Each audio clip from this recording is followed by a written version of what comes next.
How to do it. Let me show you how to do it. Hello, so today I'm going to be unboxing this Pittsburgh low profile 3-ton jack. This is a rapid pump technology, and rapid pump is basically you get in less pumps you can lift up your vehicle. So I picked up these two bad boys, and also one thing you definitely need to pick this up is jack oil. So this is a stop leak, but you can pick up any jack oil that you want. You know, we definitely need this to start with the new pump.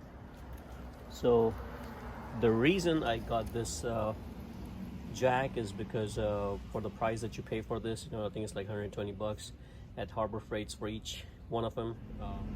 So the reason I bought two of them is because I really want to own two, and over the course of years, you know, I want to do reviews on how both of them they're lasting with equal usage, or one with higher usage, one with lower usage. So let's go ahead and unbox this, and let me show you what exactly is in there and how exactly you do the proper bleeding process. There are a few videos out there that kind of shows you, but it's not really consistent. So in this video I'm going to be going over the right process of bleeding these jacks, and even to maintain them in the long run. So let's go ahead and unbox these.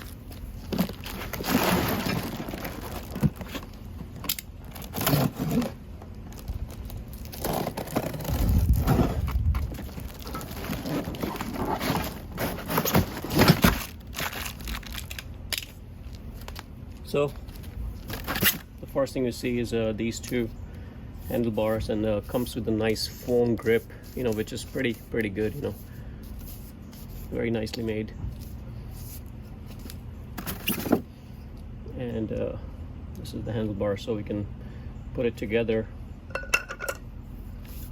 The older version of this same jack used to be gray, and this was a bolt in there, so good thing we don't have this anymore, and this is much easier. Put this on the side. And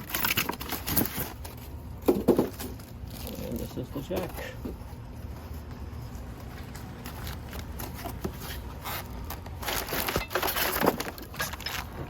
Quite heavy. Okay, so this one is unboxed, and we're going to go and do the same thing to the next one. Okay, so the very first thing you need to do is we're going to go ahead and remove these stickers.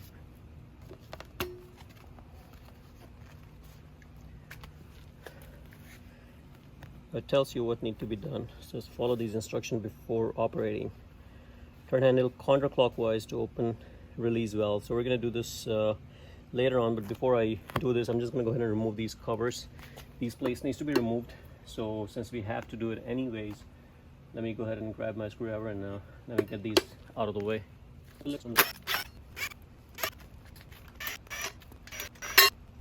Okay, so I got 4 screws out. Just put them in a safe place so you don't lose them. Remove these 2 plates.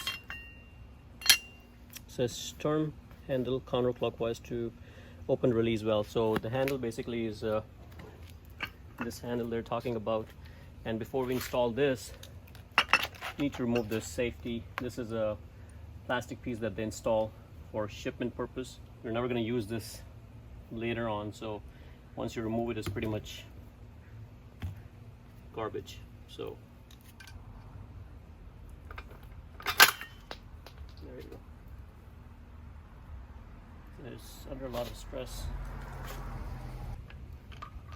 There you go. That's the easiest way you can get this out. Just be careful. This is the bolt.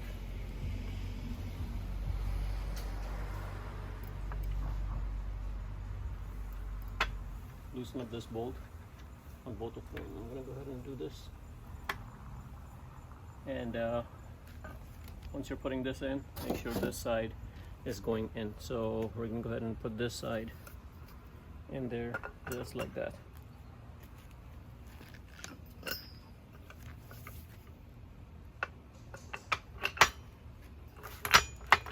There you go. So now it's nice and straight.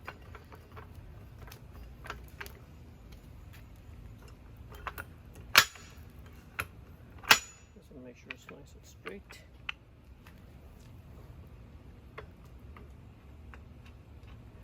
And then you can tighten this up.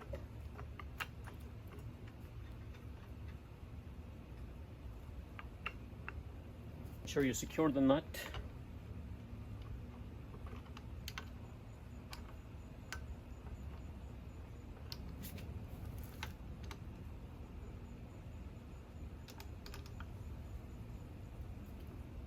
This is turn the handle counterclockwise to open release valve. So counterclockwise is this way. We're going to turn this counterclockwise, so basically you're turning it this way.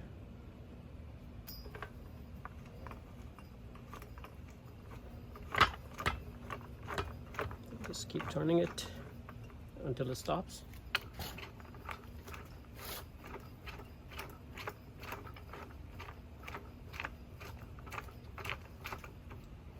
Okay, both of them is turned all the way counterclockwise. We're going to remove the 4 screws holding on the pump cover, which we already did. This is the pump cover that they're talking about. Remove oil fill plug and top off hydraulic oil. Okay, so this is the oil fill. Make sure you don't touch any of these. Do not touch any of these. Only unscrew the oil fill.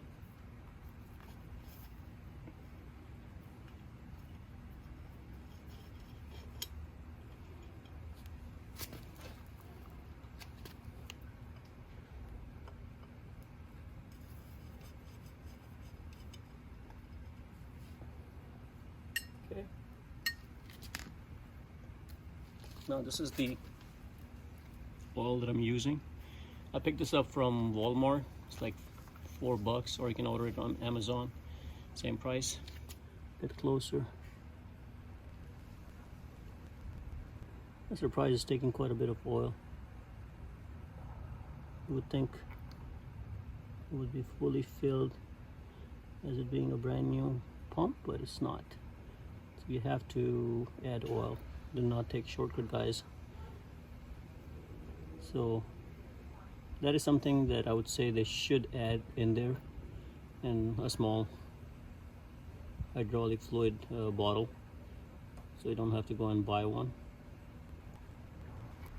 Oh. There you go. So now it's topped off all the way. I'm going to do the same thing on the other one. There we go. Now, as you can see, the 2 of them took that much oil, which is quite a bit.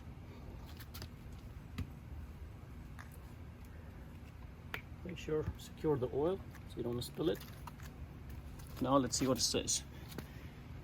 It says remove oil fill plug and top of hydraulic oil, which we already did. Check, so we're done with step 3. Apply pressure to saddle and quickly pump handle several times. So make sure you don't cover it. You know, just you can apply. Saddle is this guy, so you can apply pressure and quickly pump it a few times. So that's what we're gonna do. I'm gonna go ahead and step on it and just pump it. And you can see how the bubbles are coming, and it may release oil, which is fine.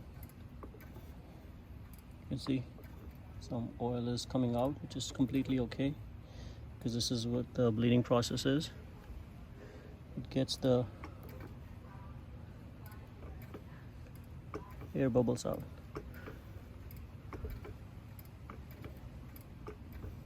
You see how the bubbles are coming out. Pretty normal.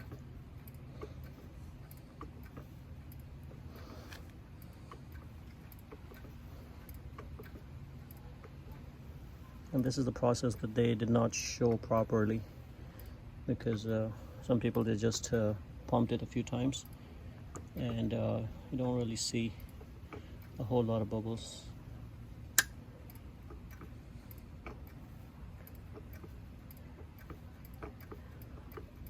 So get all the air bubbles off.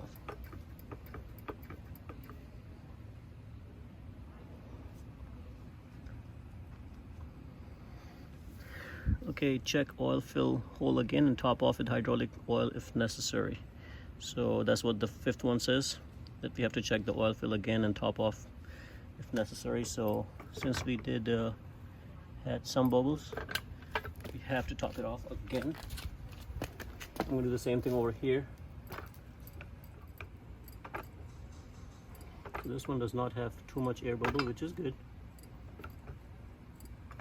And that's the thing that you're going to see, that now you don't have to go all the way, because if you don't see a whole lot of bubble, you know, I just kind of stop, you know, where I see no bubbles coming out. That's a good indication that, because if you press it all the way down, then it's just going to spill the entire oil, which is not really needed in this case. So go ahead and top this off.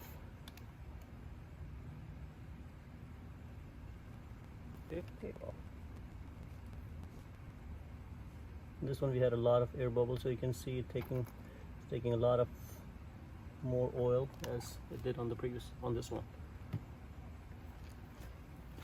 So the next step is check the oil fill plug again and top off. We did replace the oil fill plug and turn handle clockwise to close release valve. And once you do that, test several times for proper operation before attempting to lift a load.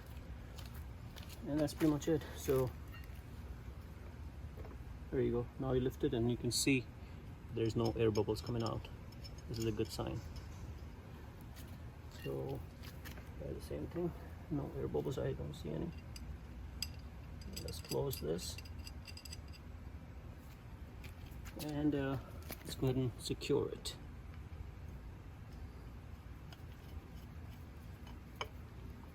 Make sure tight this pretty good. It does not leak oil.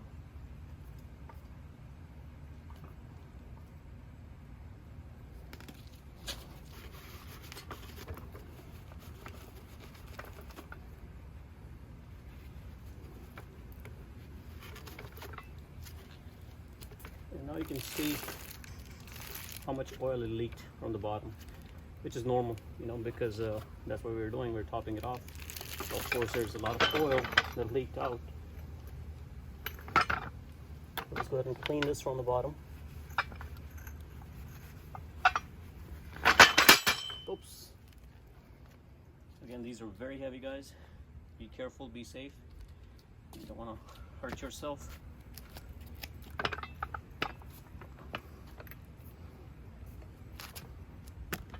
You can see how much oil there is at the bottom.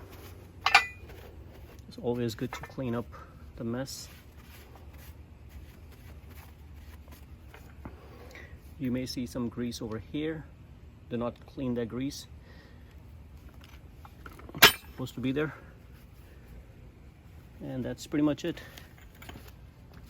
So now we have to follow the procedure. And as it is stated, after replacing the oil fill plug, turn the handle clockwise. So now we're gonna go ahead and turn this clockwise. We're gonna turn this way, close the valve.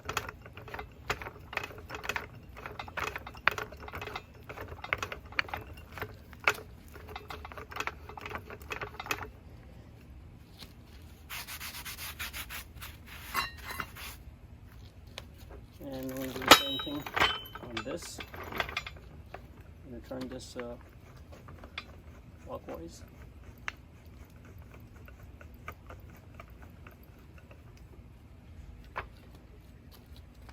And now we can go ahead and test this. Now you can see it's operating pretty good. And to release it, you just turn it counterclockwise and it just comes down.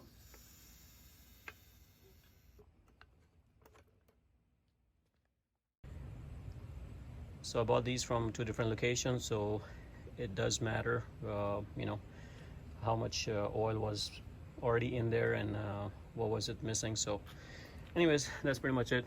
My intent of the video was to show you the proper procedure of bleeding and unboxing and show you what exactly is in there. And let's try this one too. Working good. So that's pretty much it, guys. Hopefully this video helps you guys put together your 3-ton low profile Pittsburgh jack. And I was thinking about getting a Daytona before, but these serve the purpose, you know. These are great jacks. So hopefully you guys like the video. If you like it, guys, please subscribe to my channel and like the video. Thank you.